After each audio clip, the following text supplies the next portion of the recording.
I don't want to predict. I would have said that would have been one of my early ones. I did 8 peace deals of countries, including in India, Pakistan. You could even go, in fact, they're coming here in a week or two, go to the Congo and Rwanda. That was 10 million people dead, and we worked something out on that. But so many. And the one I thought would have been, for me, because I have a very good relationship with President Putin, I thought that would have been maybe quicker. But it does take 2 to tango. And now you just see all the death. And, you know, it doesn't affect us other than the fact that we don't want to see all those people that really, it's on the other side of the ocean. It's a war that should have never happened. It did happen. I blame the person also sitting right behind this desk. This is a war that should have never happened, and it wouldn't have happened if I were president. But we're trying to save a lot of lives. They're losing 25, think of that, 25,000 lives over the last short period of time. That's Ukrainian and Russian. And it's a shame. What happens if I want to ask the mayor-elect about a House resolution just passed overwhelmingly to condemn socialism, including with 86 Democrats, all of House Dem leadership, and the minority leader, Hakeem Jeffries, despite his endorsement of you. What's your reaction to that? I have to be honest with you, I focused very little on resolutions. Frankly, I've been focusing... Condemn socialism. I understand. I think the focus is on the work at hand. I can tell you I am someone who is a democratic socialist. I've been very open about that. And I know there might be differences about ideology, but the place of agreement is the work that needs to be done to make New York City affordable. That's what I look forward to. And I want to clarify your answer to Stephen Nelson. He asked about your comment calling the president a fascist. And your answer was, both President Trump and I have been clear about our positions and our views. Are you affirming that you think President Trump is a fascist? I've spoken about... That's okay. You can just say yes. Okay. All right. Okay. Yeah. It's easier. Yes. It's easier than explaining it. I don't mind. And Mr. President, I wanted to ask you also about this Ukraine plan. Yeah. President Zelensky said today that his country would risk either giving up a partner or giving up its dignity. There's been criticism that this deal... You mean he doesn't like it? It's unclear. He was sort of Well, tenuous. he'll have to like it, and if he doesn't like it, then, you know, they should just keep fighting, I guess, you know. The suggestion that you made, though, was that if he doesn't accept it, that the U.S. would pull back its support for Ukraine. Is that Well, at some accurate? point, he's going to have to accept something, you know. He hasn't accepted. You remember right in the Oval Office not so long ago, I said, you don't have the cards. Don't forget, I inherited this war. I would have never, this war never would have happened. I inherited this war. And I thought he should have made a deal a year ago, 2 years ago. The ultimate deal would have been if it never started. That would have been the good deal. That could have been done too if you had the right president, but you didn't have the right president. Mr. President, the cost of living is something that you and Mr. Mamdani seem to agree on. Right. Democrats have run New York City for a long time, Mr. Mamdani. Do you see Democrat policy specifically as being a problem? And I'd like that be a question that both of you could answer in New York City. Look, I think that there are many things in our city where we have to own the responsibility of it, things that existed long before the president was the president. And those are also part of the message of our campaign, was to take on a broken politics of the past. And I ran against a number of candidates who represented different versions of that past. And what we found time and again is that working people were left behind in the politics of our city. And what we're looking to do is put those people right back at the heart of our politics so that we don't have a situation where we're in the wealthiest city in the history of the world, and yet 1 in 5 can't even afford $2.90 for a Metro card. Mr. President? You know, we had some interesting conversation, and some of his ideas really are the same ideas that I have. But a big thing on cost, you know, the new word is affordability. Another word is just groceries. You know, it's sort of an old-fashioned word, but it's very accurate. And they're coming down high. They were, you know, we had, both of us, we had the highest inflation in the history of our country the last 4 years under the Biden administration. And we've got inflation down now to a normal number. It's going to go even a little bit lower than that. Katie, do you have something in the back? President, thank you so much. Mr. Mamdani often talks about New York City being covered by international law, that they will follow international law. Doesn't often talk about the U.S. Constitution. What is your response to that? Well, I don't know what you're referring to in terms of it could be covered by international law, local law. It's covered by a lot of laws, but it's covered by U.S. law. Are you referring to anything in particular? You just says that they're a city that endorses and enforces international law. Is that at odds with? No, I don't know. Would you want to respond to Yeah, that? I think what I've shared with the president is our desire to not only follow the laws of our own city, laws that protect New Yorkers, but also a desire for consistency in our politics across the board. And that's something that we've talked about and something that I know many New Yorkers want. We work with ICE. We work with ICE. We discussed ICE and New York City, and I spoke about how the laws that we have in New York City allow for New York City government to speak to the federal administration for about 170 serious crimes. The concerns that many New Yorkers have are around the enforcement of immigration laws on New Yorkers across the 5 boroughs, and most recently we're talking about a mother and her 2 children, how this has very little to do with what that is.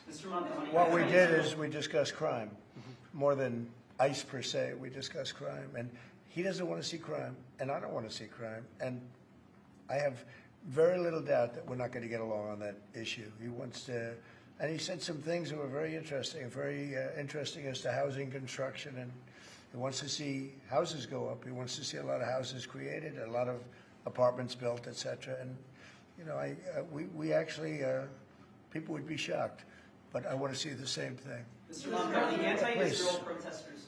Jack? Mr. President, I want to know one of the policies as well that Mayor-Elect Mamdani talked a number of times about on the campaign was shifting the tax burden for property taxes from what he called minority communities to white-based communities and putting more taxes on white people. I also noticed that in your acceptance speech you didn't mention anything about America or Christians or white people in general, and so I didn't know if that was one of the policies that you guys had spoken about. We focused on affordability. We focused on the cost of living crisis. What I will say is that I am very much interested in property tax reform because what we see right now in New York City is a system that is so inequitable that it can't even stand up in court. And the president and I spoke about the importance of not only building more housing, but also making sure that regulation of housing is something that is manageable to actually get through and not the cause of yet another weight that we see in our But to city. be clear, you're continuing this idea of race-based property taxes. No, to be very clear, That's what you said. no, Yes, it is. the use of the term was a description of neighborhoods, not a description of intent. So you intend to tax the whiter neighborhoods more? No, we intend to create a fair property tax system because we want a New York City that is not only fair and equitable, but also one that every New Yorker can afford. Mr. Mamdani, anti-Israel protesters just targeted Please, go ahead. Mr. Mamdani, anti-Israel protesters just targeted a synagogue in New York. Are you concerned about Jewish New Yorkers feeling welcome and safe in the city? And President Trump, you threatened to cut off federal funding to New York City. What policies would prompt you to do that? Would that be city-run grocery stores? Would it be something else? Well, I think if we didn't get along, whether it's cut off or just make it a little bit difficult or not give as much, we want to see, I use the term, we don't want good money going after bad. And we don't want that to happen. I don't think that's going to happen. I did say that, you know, subject to what policies are being said. We had a meeting today that actually surprised me. He wants to see no crime. He wants to see housing being built. He wants to see rents coming down, all things that I agree with. Now, we may disagree how we get there. The rent coming down, I think one of the things I really gleaned very much today, he'd like to see him come down, ideally, by building a lot of additional housing. Yeah. That's the ultimate way. He agrees with that, and so do I. But if I read the newspapers and the stories, I don't hear that. But I heard him say it today, and I think that's a very positive step. No, I don't expect. I expect to be helping him, not hurting him. A big help, because I want New York City to be great. Look, I love New York City. It's where I come from. I spent a lot of years there. Now I'm right here. We took a big setback with the mayor that we had, named de Blasio. I thought it was a tremendous setback for the city. I think this mayor can do some things that are going to be really great. Mr. President, Mr. President. Okay, how about you? Go ahead, Thank you, Mr. please. President. You're a billionaire. You have a different address nowadays than you used to, but you used to call New York City home. Would you feel comfortable living in New York City under a Mamdani administration? Yeah, I would. I really would. Especially after the meeting. Absolutely. What makes you comfortable? We agree on a lot more than I would have thought. I think I want him to do a great job, and we'll help him do a great job. You know, he may have different views, but in many ways, you know, we were discussing when Bernie Sanders was out of the race, I picked up a lot of his votes, and people had no idea because he was strong on not getting ripped off in trade and lots of the things that I've practiced and been very successful on. Tariffs, a lot of things. Bernie Sanders and I agreed on much more than people thought. And when he was put out of the race, I think quite unfairly, if you want to know the truth, many of the Bernie Sanders voters voted for me. And I felt very comfortable, frankly, in seeing that and saying that. And, you know, it just turned out to be a statistical truth. But no, I feel very comfortable. I would feel very, very comfortable being in New York, and I think much more so after the meeting. Yes, please. Thank you, Mr. President. I have a question for you, but a very quick one for Please. the mayor. Why did you fly here? Aren't trains greener? I'll use every form of transit, and I want to make sure that they're all affordable in New York City, and that's why making buses fast and free is a centerpiece of our campaign. Did you? There is a bus that goes. Well, but I know, but if he flew, that's a lot quicker too. You know, I mean, he's working very hard. And for him to be, that's a very long drive. I'll stick up for you. You know, the plane takes you 30 minutes, and driving takes you a And long Mr. time. President, I was wondering if you could clear up some confusion around a Washington Post report. There was this explosive report that the Coast Guard is no longer going to characterize swastikas and nooses as hate symbols. DHS called that a lie and fake news. Can you clear up? I don't know anything about it. When was this written? I think yesterday. Well, look, the Coast Guard's an incredible group of people. I know them very well. We just ordered a lot of new Coast Guard cutters, beautiful, the most magnificent ship. They look like yachts with lots of guns on them. So I don't know. I haven't seen any report like that, but certainly we want them to remain a great force, and they are. Mr. President, and you did a piece in all the 9 months Yes. around the world. I would like to ask Mr. Mamdani, you've accused the U.S. government of committing genocide in Gaza while President Trump was working on peace. Why that? I've spoken about the Israeli government committing genocide, and I've spoken about our government funding it. And I shared with the president in our meeting about the concern that many New Yorkers have of wanting their tax dollars to go towards the benefit of New Yorkers and their ability to afford basic dignity. And what we see right now is we're in the 9th consecutive year of more than 100,000 school children being homeless in our city. And there's a desperate need not only for the following of human rights, but also the following through on the promises we've made New Yorkers. And I appreciated the meeting we had and the work that we can do. Do you agree that President Trump did do a peace and worked hard to make the peace? Because he worked hard to do the peace in the Middle East and everywhere. Do you agree with that? I appreciate all efforts towards peace, and I shared with President Trump that when I spoke to Trump voters on Hillside Avenue, including one of whom was a pharmacist that spoke about how President Trump's father actually went to that pharmacy not too far from Jamaica Estates, that people were tired of seeing our tax dollars fund endless wars. And I also believe that we have to follow through on the international human rights, and I know that still today those are being violated, and that continues to be work that has to be done no matter where we're speaking of. Mr. Mr. President, President, thank you, Mr. President. Do you view the mayor-elect as the true leader of the Democrat Party? And do you think Leader Schumer's and Leader Jeffries, have to follow his lead? Well, look, I hope they have great leaders. This is a man that right now I think is focused on New York City. I really think he has a chance to do a great job. We're going to help him, but I really think he has a chance to do a great job. But I'll let you answer that. You consider yourself the leader of the Democrats? I think it's more appropriate for him. I consider myself the next mayor of New York City, and I keep my horizons firmly on New York City, and I appreciate the meeting with the president, which focused again on the 5 boroughs and whether New Yorkers could afford to live there. By the way, being the mayor of New York City is a big deal. Absolutely. I always said, one of the things I would love to be someday is the mayor of New York City. Being the mayor of New York, and especially now, because I think you're at really a turning point, one way or the other. It could go great, or it can go in a different direction. And I think you really have a chance to make it great. I appreciate what counting on it. Mr. President, you say you love New York City. Mr. Mamdani, does New York City love President Trump? New York City loves a future that is affordable, and I can tell you that there were more New Yorkers who voted for President Trump in the most recent presidential election because of that focus on cost of living, and I'm looking forward to working together to deliver on that affordability agenda. I got a lot of votes. One more. Go ahead. 1 or 2 more. Go ahead. I tell you, the press has eaten this thing up.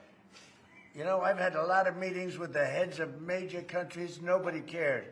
This meeting that you people have gone, outside you have hundreds of people waiting. This is just a small little group. For some reason, the press has found this to be a very interesting meeting. the biggest people in the world, they come over from countries nobody cares. But they did care about this meeting, and it was a great meeting. Go ahead. Yeah, Mr. President, I was going to ask you exactly that. Why do you think there's so much more, so much excitement around this than in some form? Because I think he's different. All right, I think he's different, and that can be in a very positive way. But I think he's different than, your typical guy runs, wins, becomes mayor maybe, and nothing exciting. Because he has a chance to really do something great for New York. New York is at a very critical point, and he does need the help of the federal government to really succeed. And we're going to be helping him, but he's different than your average candidate. He came out of nowhere. I said he has a great campaign manager standing over there. He came out of nowhere. Would you start off at 1 or 2? And then I watched. I said, who is this guy? He was at 1, then he was at 3, then he was at 5, then he was at 9. Then he went up to 17. I said, that's getting a little bit interesting, right? And then all of a sudden he wins a primary that nobody expected he was going to win. It's a great tribute. I mean, it's an amazing thing that he did. And I'll just add one thing to what the president said. Is one thing I also appreciated is in our meeting to appreciate a portrait of FDR and the incredible work that was done with the New Deal, and also in thinking about what it can look like when the federal government and New York City government work together to deliver on affordability. It can be transformative.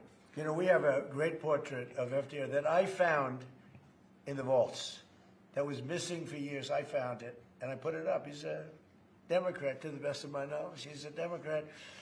And when the mayor saw that portrait, he said, "Sir, do you mind if I have a picture taken by that portrait?" It's an amazing portrait. I hope the picture comes out good. But it's an amazing portrait in the cabinet room. So he's a big fan of the New Deal, I guess, and of FDR. Yes, ma'am. Thank you, Mr. President. You said that you both spoke about crime. Yeah. There are many police officers set to come off the rolls at the end of this year in New York City. Are you going to allow those police to be replaced with police officers, actual cops? And are you going to require that happens? Would there be some consequence? Well, I hope it happens, but again, that's going to be ultimately the mayor's decision. What's your answer? Is that I look forward to delivering public safety with the NYPD, and I've said over the course of our campaign that we have the number of police officers today. They are the ones that's budgeted about 35,000 headcount. And I think the key thing is that we have to make it easier for police to focus on police work, not ask them to respond to 200,000 mental health calls a year. So is that a reduction from what you're at right now? Or are you committing to maintaining the same level of cops? I've committed over the course of the campaign to maintain the 35,000. That's the headcount that we had through the campaign. And not replace them with caseworkers, social work? No, I've said that's the headcount that we want. What we need to do is make sure they can focus on serious crime. And he just retained a great police commissioner, I believe, right? Yes, we did, Commissioner Fish. If the newspapers are correct. That one they're correct about. He retained, I think, somebody that is she's a good friend of some of the people in my family, of Ivanka, and they say she's really good, really competent, and he just retained her, so that's a good sign. Are there still topics that you see the two disagreeing on in the future, and do you think you'll have more meetings like this? There will be topics that we disagree on. I think we'll probably come to a conclusion, and ultimately, he'll convince me, or I'll convince him. It's for the good of New York. Ultimately, it's for the good of New York. I don't care about affiliations or parties or anything else. I want to see if this city could be unbelievable, if he could be a spectacular success, I'd be very happy. Do you think you guys will meet more in the future, too? Excuse me? Do you think you'll meet again in the future, throughout the initial? I think we will, yeah. I think we will. I hope we do. I enjoyed the meeting. We had a great meeting. Please. Mr. President, Republican Elise Stefanik has campaigned multiple times by calling Zohran Mamdani a jihadist. Do you think you're standing next to a jihadist right now in the Oval Office? No, I don't, but she's out there campaigning, and, you say things sometimes in a campaign. Isn't that sort of She's a very capable person, Isn't but that a kind of you really have to ask her about that, but I don't particularly. I think I met with a man who's a very rational person. I met with a man who really wants to see New York be great again. And I can say again, because New York was great. When I came down to Washington initially, the city was so hot. It was doing great. We were having some telltale signs of problems. We had a mayor that was not doing a great job, but still, it was moving along. And it went bad. It really went, pretty bad. And he can I think it's been at lower points, but it went pretty bad. I think he can bring it back. Now the question is, will he bring it back all the way? Will he bring it back greater than ever before? Which is, I guarantee, that's his wish. I think he wants to make it greater than ever before. And if he can, we'll be out there cheering. I'll be cheering for him. Okay? Thank you very much, everybody. You chose not to answer the question about the synagogue protest. Thank you very much. Oh, no, I care very deeply about Jewish safety, and I look forward to rooting out anti-Semitism across the 5 boroughs and protecting Jewish New Yorkers and every New Yorker who calls the city home. Very well.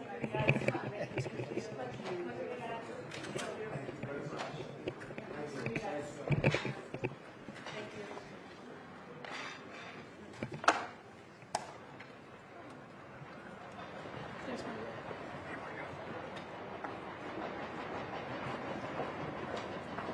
you.